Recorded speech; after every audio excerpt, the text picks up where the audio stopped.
Oh hi, my name is Jay, and for today's video I am going to share my summer book wrap-up.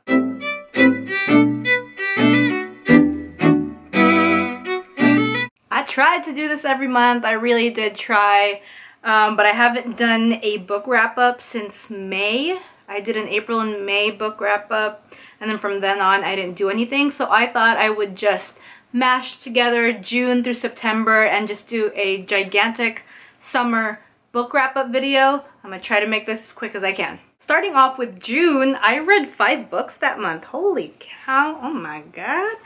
First book I read was The Coincidence of Coconut Cake by Amy Reichert.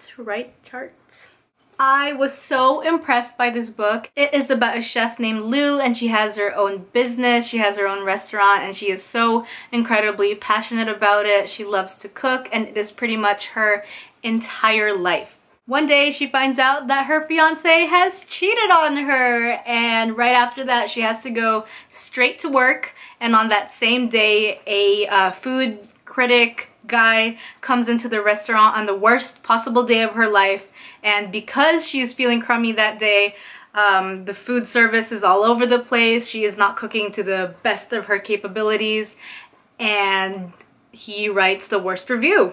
Ultimately, these two strike up a romance without knowing that that was her restaurant and without knowing that he is the food critic that pretty much ends up kind of destroying her business, and it just kind of goes from there. It is a very, very sweet romance. I love the descriptions of the food. They are so amazing, and it would make me hungry as I read it, but I really love how you see the romance developing as the book progresses. I feel like with a lot of romances, either it feels like the characters are just kind of forced together, or like it just doesn't feel like organic, or it feels rushed, but this does it in a very, very sweet way. The next book I read was Harry Potter and the Sorcerer's Stone by J.K. Rowling. This is a reread, but I haven't read this since I was a youngin'. I'm not a big fan of rereading books. I'm just not that kind of person because there are so many books that I want to read that I'm just like, I don't have time to reread books. I do go through, like with some of my favorite books, I'll kind of like skim through and read my favorite parts, but I haven't really sat down and reread a book once I've read it. But this year, one of my New Year's resolutions was to reread the whole Harry Potter series because I've never read the last book. This is just a secret between us, but I've never read it, so I wanted to reread the whole series, and this was I read this in June, and I had a blast. Next book I read was Scarlett Epstein Hates It Here by Anna Breslaw, and if you are into fandoms and the whole internet fun times, this is the book for you. So Scarlett is a part of like a fandom for a TV show, and she writes fan fictions, and some of her fan fiction kind of revolves around the people that she knows in her life, and it's just a fun read. At first I didn't like it, but then I realized it's because I felt so connected to Scarlett in a kind of embarrassing sort of way that I'm just like, oh my god, I gotta distance myself from this. And then when I realized why I liked her so much, I was like, oh, okay, yes, I like this book. It's a good one. Highly suggest. Next book I read was Flat Out Love by Jessica Park. I have read a couple, I think I've read 2 other Jessica Park books, but I love her books. Not my favorite one. This is probably like my 3rd one that if I'm ranking her books, 3rd, but still good. It is about a girl named Julie who is a freshman in college. She rents an apartment but is kind of scammed, and she has no place to go, so she ends up living with an old friend of her mom's who has a son about her age and a daughter that's a bit younger, who is kind of eccentric. Some of the parts in terms of dialogue did feel a little bit weird. It didn't feel genuine, but the whole story overall is actually pretty interesting. And the last book I read in June, I was about to say January, was The Astronaut Wives Club by Lily Koppel. I was so excited to read this book. I remember seeing it online somewhere, and I thought that it would be so much fun to read, and I had it for a long time. I never read it, finally got the chance to, and I was so severely disappointed. It goes into the lives of the wives of the astronauts and their families, which is a side of the story that is not, you know, hasn't really been told. And I wish it was just told better. God, this was so difficult to get through, which in terms of just the storytelling, it felt kind of all over the place. And because it covers such a big expanse of time, I really wish that there was some sort of timeline that we could follow, but it was just kind of all over the place. I couldn't really connect with any single astronaut wife because it just felt so random, and like all the stories were like cut into each other in a weird way. It was not a fun time. So if you do know of another book that is in this vein but done better, please let me know, because I'd love to read more about it. Moving on to July, I read 3 books in July, and the first one I read was The Princess Saves Herself in This One by Amanda Lovelace. People have a bunch of opinions of like Instagram poetry, whatever. I was having a great time reading this. I felt like there were a lot of poems that stood out to me. There were some that were just kind of like, okay, whatever. But overall, if you're attempting to get into poetry, just don't listen to what other people say. Just read it. Next book I read was Love Letters to the Dead by Ava Delira. It is about a girl named Laurel whose older sister passes away, and she kind of really hasn't had a chance to grieve over that. But during English class, she has an assignment where she has to write a letter to a dead person, and she likes it so much that she kind of continues and keeps on writing different letters to dead people. I'm always interested in different story formats that aren't just prose, so this one is written in just complete letters to dead people, and I like the format. I thought it was interesting. I just like to see how she's able to kind of grab us in a way that isn't told in, you know, traditional storytelling. Ultimately though, I think it fell flat for me, and I had a hard time kind of connecting to her character. There is like dialogue in this book, but it's told through the letters that she writes, and I found that to be kind of weird. It's just, I wish it was done better. I'll end it at that. Last book I read in July was The Life-Changing Magic of Tidying Up by Marie Kondo. I have been waiting to read this book for so long! It has been talked about online for a super long time, and I finally was able to pick it up because it was on sale at Marshall's, and I took it. I mean, I bought it, but I took it. Overall, if you're trying to clean up your life and the mess in your head, highly suggest this book. I would just suggest kind of taking the things that apply to you or things that you find kind of interesting and testing them out.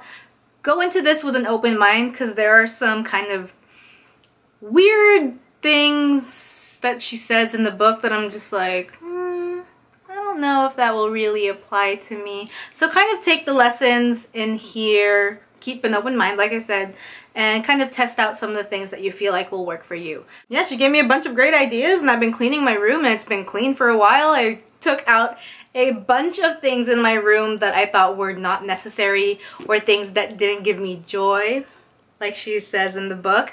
And I feel like the clutter in my head has kind of decreased because there's less clutter in my room. It's after July. August, I read 3 books. It was a slow reading month, and it's just because of this middle book right over here, which I'll get into. First book I read was The Witch Doesn't Burn in This One by Amanda Lovelace, and it is the second book in her poetry collection. I didn't like this one as much as the first one. There weren't as many memorable poems in comparison to the first one that she had, so this one was just like it was okay. It was average. The book that I read in August that really slowed me down was The Two of Us by Andy Jones. Oh my gosh. Premise is great. It is about this couple named Fisher and Ivy, and it takes us through their relationship as the years go by. And it's told in Fisher, the male's point of view, and it is a perspective that I don't normally read. I realize that I read a lot of fiction that is very female-centric, and has a female voice, so it was interesting for me to read it in his point of view. Oh, but the whole story was just dragging on and on and on, and I couldn't care about either of them. I didn't feel any chemistry between either of them, and it was so hard to get through. I don't suggest this one at all. Last book I read in August was Harry Potter and the Chamber of Secrets. Fun fact, this was actually the first Harry Potter book I read. I didn't even read the first one first. This was my mom's book, and I have the date that she got it. March 26, 2001. That's insane. And she got it for me, and I don't think she knew that it was a series, and I just ended up reading it because I never had the opportunity to get the first book until probably a couple of years. So I actually started the Harry Potter series with this book. Oh snap, I read that in September. I only read 2 books in August. I have my list with me. Oh my gosh. Yep, I only read these 2 books in August because this one took forever. I read 6 books in September. Go me. Oh my gosh. Look at me go. That's great. Second book I read in September, The Sun and Her Flowers by Rupi Kaur. Kaur? Please tell me how to pronounce her name. This is her second book, which was fantastic as well. Still like the first one a lot more than this one. Again, kind of average, but still good. The next book I read, which was just The Nerdy and the Dirty by B.T. Gottfried. And it is about these 2 teenagers, Penelope and Benedict.